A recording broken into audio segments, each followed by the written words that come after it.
بسم الله السلام عليكم. هلكن waxaan ka salaamay umada muslimiinta ah inta islaam. Salaam bacdigeed waxaan ahay cabasho dhul gabadhayda lahayd. Gabadhayda ku dhimatay qaraxii Soobo. Soo halgantay saddex madaxweyne la soo shaqeysay. Saddex gobernatoor la soo shaqeysay, Muungaab la soo shaqeysay. La soo shaqeysay ninka la dhahay Madaale. La soo shaqeysay injineer Yariiso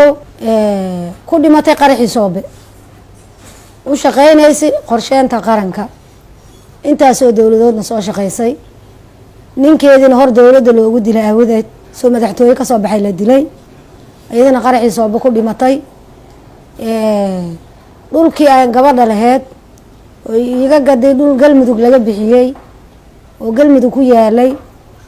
dan iyo tabarna iska jirto in muddo ah banaanaa dhulka ayaa niman dhulka u dhawaa ii sheeg xoog iyo shancad ayay iiga qaateen ayagoo iiga qaatay la cuskaday niman mas-uuliyiin ah been sheegay dhahay dhul aan sharci lahayn oo habar meelahan ka qaqaylinaysa anaale ay lahayd sharcina haysanin dhulka habar qaqaylinaysa ma ahayn dukumiintigii aan waayay dukumiintigana waxaan ka raadsanahay gobolka intii dukumiintiga aan raadinahay dukumiintigii ii soo baxayay nimankaas iga hoos dhashay idhibay idhibaateeyay meel walba dad ii dhigay meel walba lacag ii dhigay meel walba laaluush ii dhigay ii sheeg nimankaas oo magacooda yahay Cabdiraxmaan Sheekh Cabdulaahi ugu weyn yahay ninka ugu weyn oo dhulka igu dhibaateeyay dhacay Cabdiraxmaan Sheekh Cabdulaahi waay xoolo dhashay Awees Sheekh Cabdulaahi maxkamadda aysan jirin nin meel galka yaqaano dowladda ilaaheeda kala yaqaano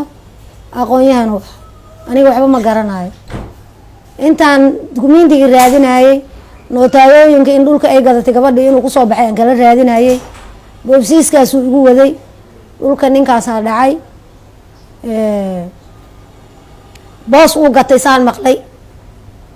dad uu la tagay inay gateen inuu asaga gatay aan ma sheegi karo dhulka qaar waa la gatay nin shirkadda maalika u shaqeeyo la dhahaa bile ayaa nin la shaqeeyay maalikida maleeyihiin ayaga shaqaalay ka yihiin ma aqaano u gaday isla markiiba filo bulkeetiga lagu boobsiiyey dhulkii haddaan tagno annagaa iskala dhahnay xabad afkii aan ilka gelinayna lagu yiri dhulka markii la dhisay ciidan baa waardiyeynayay nin asluubta ka tirsan ciidan u wata ayaa waardiyeynay ilaa dhismaha uu ka dhamaado ninkaas ciidanka wata Cabdiraxmaan baa adeer u ah walaalkiisa dhalay meel kasta Cabdiraxmaan way iga rakaateeyay saydi ay isugu nimid maxkamadda gobolka ay isugu nimid Cabdiraxmaan intaas xaal mastuur uu raadinayay xaal mastuur aniga kuma jiro dhulkayga anaa iska lahayn gabadhayda lahayd wixii ka dambeeyay dhulka sharci u sameystay bishii Maarso hadda dhamaatay maalmo ka hor ah dhulkii soo maray Muungaab soo maray Madaale soo maray injineer Yariiso Allah u naxariisto intaas oo gadoomiye soo maray gabadhii hadday dhimatay wuxuu ku sharciyeystay sharci cusub oo hadda asaga jeebkiisa ah oo bishii Maarso ka horeysay ayuu saartay warqadda u soo baxday dii gadoomiye haddaan tagay degmo haddaan tagay saydi haddaan tagay maxkamadda gobolka mar maxkamadda la fasaxay mar corona jiro mar saydi ma shaqeynayso intaas ay iska daba wareegay ninkan lacag uu dul dhigay dhulkii xoog iyo shancad ayuu ku dhistay marka waxaan ka codsanayaa dowladda sharafta leh u dhaaratay xaqa shacabka loo dhaartaan ka mid ahaa haddana aan ka mid ahay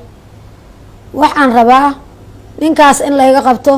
dhulkayga layga qaado bulkeetiga lagu boobsiyo qoriga lagu dhisay layga fujiyo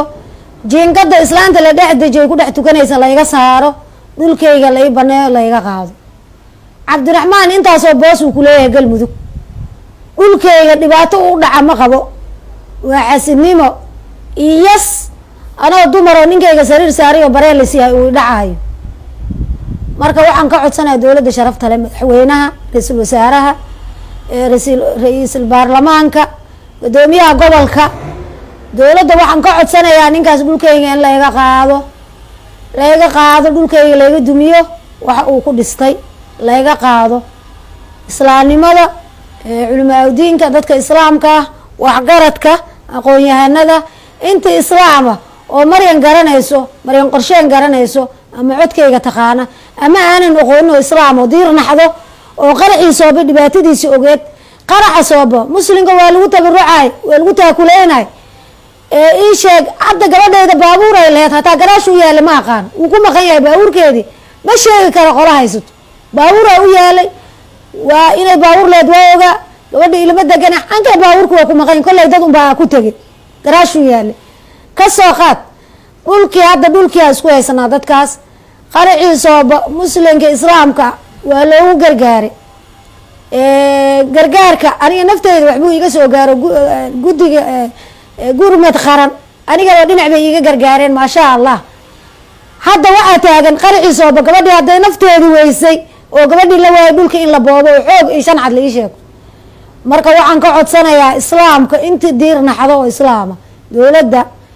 ay ugu weyn tahay dowladda culamaa diinka ay ku xigaan inta islaam oo diir naxdo